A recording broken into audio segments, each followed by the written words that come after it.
I want to welcome to our second annual Interfaith Breakfast. We're always cognizant of time, so we're going to proceed as efficient as we can. There is unity in our faith, and that's what people are saying this morning. Doesn't matter what faith we have, unity in faith. And that's what this is all about, a reaffirmation. And on behalf of the families coalition, I want to welcome you. I serve as the vice chair of the board of directors, and I want to welcome all of you this morning and ask you to delight yourself with the fellowship and what you're about to hear. I want to introduce you, many of you may not know, but he is a national bishop, an internationally recognized man of God, who was born August 9th. You want me to give you a birth year too? Okay, 1932, Jonesboro, Arkansas. Bishop McKinney is a graduate of Booker T. Washington High School in Arkansas, magna cum laude, Arkansas State College, where he received his bachelor's degree. He studied social work at the University of Michigan, graduated from the School of Social Work. He received another degree at the Oberlin College School of Theology in Ohio, and a PhD from California Graduate School of College in Glendale, California.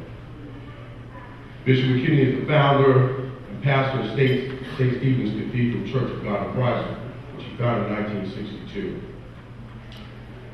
He is a former probation officer and a renowned licensed marriage and family counselor. He's the author of 8 books. He has been ministering in San Diego for over 3 decades. His bio is impressive, but he is also a father.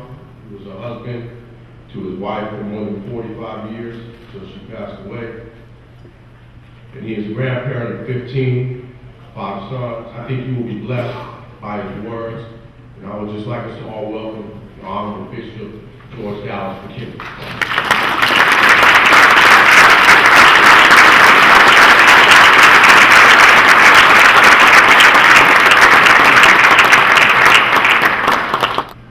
Please notice the plan that Nehemiah followed, which is similar to the plan that we must follow today.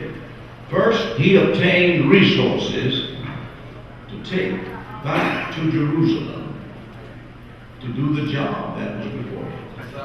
He was not ashamed to ask the king Artaxerxes for timber and a letter of recommendation and for a leave of absence, whatever it would take to go back to Jerusalem to do the job. He sought resources, and you have sought resources from the finest educational institutions in the nation and the world.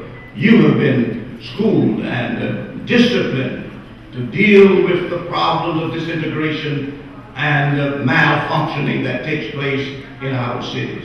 He took the opportunity to get direction and resources from the king. And secondly, he returned to his beloved Jerusalem. When he returned to Jerusalem, he went there with an openness and a plan, understanding the severity of the dysfunction, knowing the problems that existed. He said, I'm going to have to check out what's here to determine exactly how far the deterioration has occurred. And so he went back home to Jerusalem. Then he conducted an investigation to verify the conditions that had been reported to him. These, as we walk along the exhibits here, we see that there have been significant investigation taking place. People have been checking it out, discovering what are the causes and the cures for fatherlessness and homelessness and the breakdown of the values and the loss of all of those things that give meaning to life. And after he did his investigation alone, he then called together the people of Jerusalem. He did not simply call together those of his class. He called together merchants and shopkeepers. He called together priests and laymen. He called together those who were homeless and those who had lost their way. He called all the people together. And then there is this arresting word in the book of Nehemiah. When Nehemiah had prayed, when Nehemiah had sought the resources of the king, when he had conducted his investigation of the problem, he called the people who lived in the midst of that dysfunction together, and he said to them, "You see the distress that we're in. You see the distress that we're in." That's the King James Version, but in the contemporary English version, I like it because it brings it down to our common language. It says, "You see the mess we're in."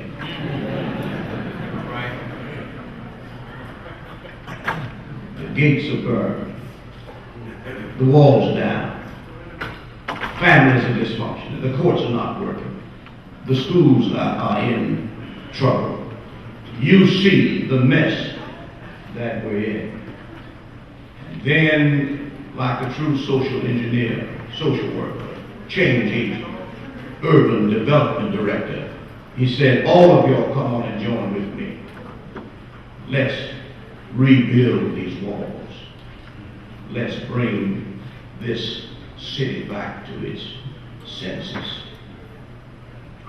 When the people were gathered and they heard the leaders call to mobilize, to rebuild, they respond. Then I told them of the hand of God, which was good upon me. And they said, "Let us rise up and build." So they strengthened their hands for this good work, and they began to build. You have a chance to read the book of Nehemiah and see again how everybody was involved in the work. And the dysfunction and the destruction that we face in our cities with the absence of men and the loss and the confusion of values and the abandonment of those who have the resources to be involved passionately in the restoration of order, values, and direction. It was only then that we can understand the importance of everybody's involvement. They became involved. And I noticed particularly that not only were the men involved, the women were involved. I noticed that there was a point of deep wisdom that was included here, for each person was challenged to build the wall, to rebuild the wall that was behind his house. In other words, brighten the corner where you are. Take advantage of those situations and opportunities where you live and where you're acquainted with to bring about order, restore values, and to be passionately involved in the work of God. So they worked together. There were those distractors, Sanballat and Tobiah and Geshem, who came with their invitation to those who were working on the walls.